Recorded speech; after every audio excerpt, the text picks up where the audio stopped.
Yeah, I could create a new guy, sure. But what about Thrawn? Thrawn is great. Thrawn is a character we all know. Thrawn has a lot of credibility.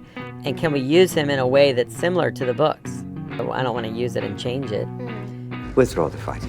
Recall the gunjets. Call off the aerial pursuit.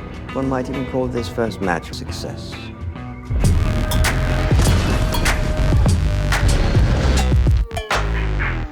Grand Admiral Thrawn. Hasn't he been a disappointment? I mean, he came with such a huge reputation of being such an incredible villain, and Disney had been pumping him up since back in season 2 of The Mandalorian. Where is Grand Admiral Thrawn?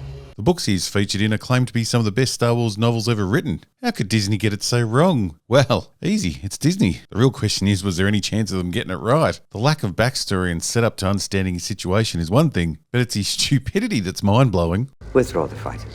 Recall the gunjets. Call off the aerial pursuit. So as far as we know, Thrawn has been stranded on the Whale Death Zone planet for 10 years. He has a gang of witches with him that seem to be on his beck and call. Why they are? We do not know. How long they've been with him? We do not know. But they just have the right amount of plot power and magic balls to keep the story moving along. The witches are pretty cool looking. Come here. Kneel. But they make me want to just go and watch Dune again instead of watching this garbage. Hey, we had a deal. Where is Ezra? Where is he? Well, you meet Thrawn, and it's a good start because they've actually hired an actor, which is weird for this show. They've accidentally hired 2 people that can act, and they've ended up in a scene together. Very unusual for this show. The 10 years Thrawn's been trapped on this desolate planet has turned the stormtroopers into a wild bunch of lunatic-looking weirdos. I have t-shirts that are 10 years old that look fine, but their armour, and I mean all their armour, has seen much better days. They look like they've been in a constant battle with a superior army day and night for the last decade. I can't wait to see who they've been battling to end up in such a ragged state. Thrawn meets Sabine, a person who the witches think is a Jedi. They also think she's dangerous. It reeks of Jedi. You think the 2 former Jedi standing there that the witches have never met before, packing weapons, would be of a slight concern to the witches. But even though they were meeting everyone for the first time, they've obviously read the script and understand who everyone is, so no introduction's necessary. What a delight it is after so long to see a familiar face. In a sign of what is to come from our genius Thrawn, he decides to let Sabine go, despite the witches declaring her a Jedi stinking threat. It reeks of Jedi. It is dangerous.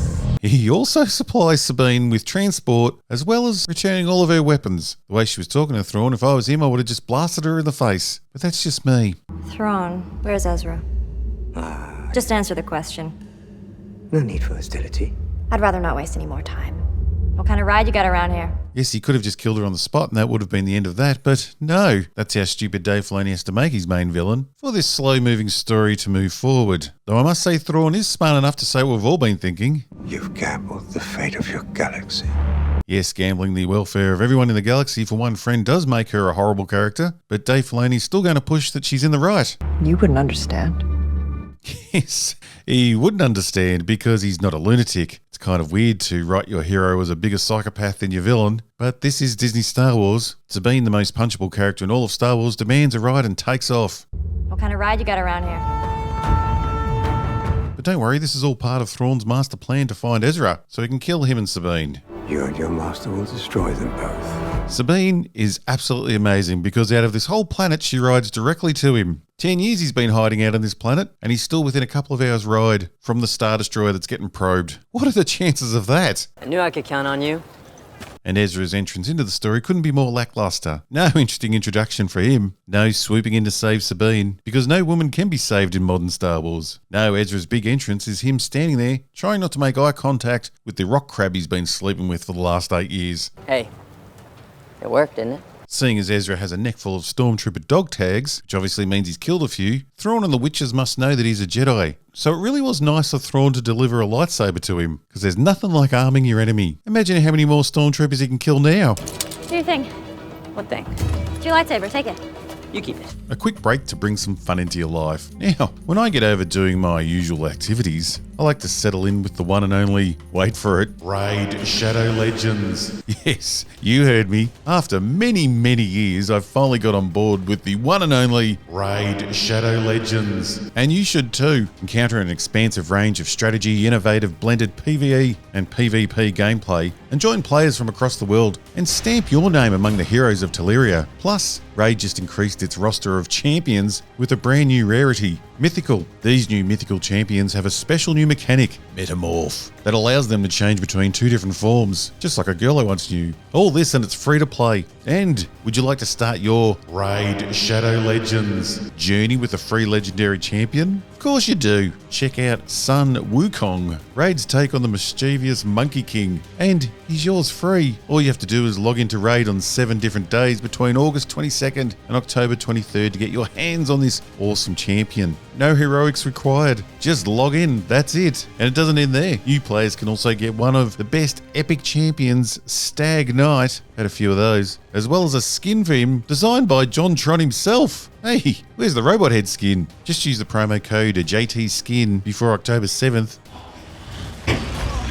And also, if you click my link or scan the QR code right here, you'll get a free starter pack with this cool in-game loot. So just hit my link in the description, and who knows, you may see me on the battlefield.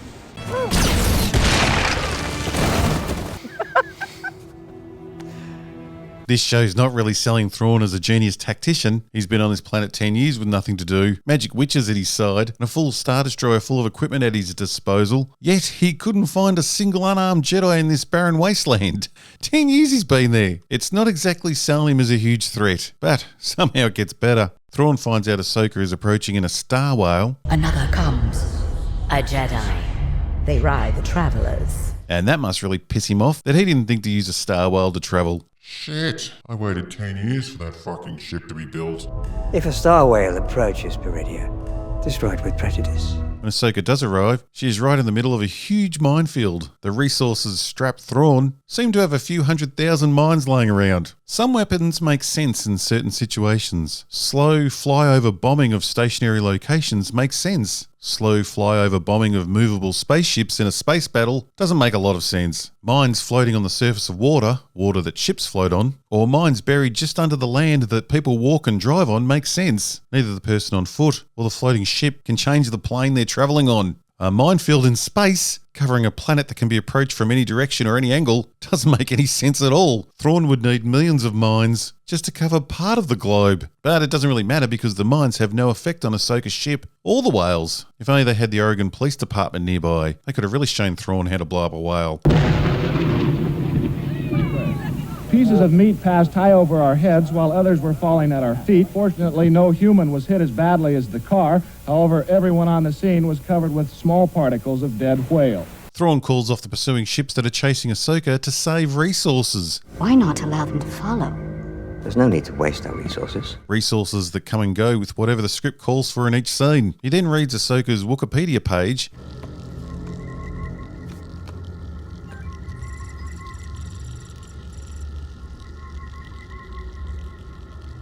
and comes up with possibly the dumbest theory and plan I've ever heard. Because Ahsoka is unpredictable, a trait that nearly every stranger has, because you don't know them, his grand plan is to not have a plan but let her decide her own course, but then he'll have all the plans covered to beat her at her own game and stop her plan. Unpredictable, which is why we must control all variables. Put her on a path of her own choosing, so that no matter which direction she takes, we'll always be one step ahead of her. What the fuck? Dave Feloni either needs to get off or get on to the crackpot, because a shaved orangutan would write better dribble than that. Thrawn is somehow going to control all variables by letting Ahsoka choose to do whatever she wants. Control all variables. How many variables are there he has to cover? Infinite? He has no idea who she is, what she's doing there, or who she brought with her. She could have a ship full of Jedi for all he knows. What if her plan is as simple as dropping a seismic charge in the center of that hyperspace ring?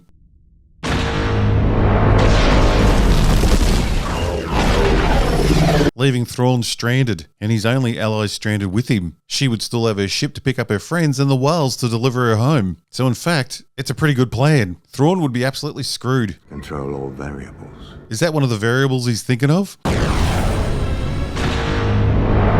it's going to be a bit hard to stop her when he's stuck on the planet. Grand Admiral Thrawn then gets the witches to pinpoint the Jedi. The Jedi is there. Why didn't they just do that to find Ezra sometime over the last decade? This show really is for morons. Thrawn decides to send in the troops and, speaking of morons, Ezra tries to claim the crown of stupidity by refusing to use his lightsaber for absolutely no reason at all in a life or death situation. I don't need it. Besides, you've been training. But who am I kidding? Every character in this show is protected by layers of plot armor. No one is going to die. Yes, Ezra only needs the Force and a blaster for when the Force isn't working. It's not looking good for you. Now, if only Thrawn had decided to use his technical superiority to blast them from the skies instead of sending in more troops to die. But he does decide to send in more troops to die, and he keeps doing that right up to the point where he decides not to anymore. Recall the gunships. Call off the aerial pursuit.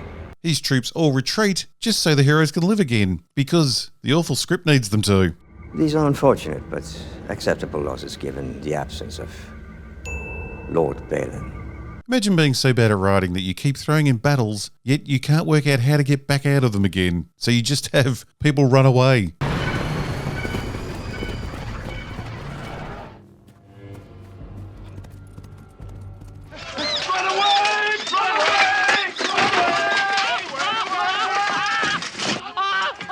And surprising to us all, Thrawn actually claims this is a victory, which is incredibly bizarre. In the grand scheme of things, one might even call this first match with Tano a success. A victory because in his head, Ahsoka is short on time. Ahsoka Tano has lost the one thing she could not afford to lose today. Time. Ah, no, my friend. Ahsoka has all the time in the world. And on top of that, she's completed her goal of finding her friends in record time. If Thrawn had half a brain, he'd see this as a huge loss. He's the one on limited time and supposed limited resources. And now there are 2.5 Jedi on the planet with their own ship. I think I might be going home after all. Yes, so to say Thrawn is a disappointment, it's a bit of an understatement. He's a rambling moron who makes terrible decisions, which means he'd have a really good chance of winning the next US presidential election. Thank you very much. That joke should set off an extra round of weirdos in the comments. Thrawn is a moronic, badly written character in a badly written show. What was first just a dream has become a frightening reality. Maybe I should just do what Dave Feloni obviously hasn't, and just go read Heir to the Empire. Withdraw the fighters. Recall the gunships. Call off the aerial pursuit. Control all variables. One might even call this first match with Tano a success.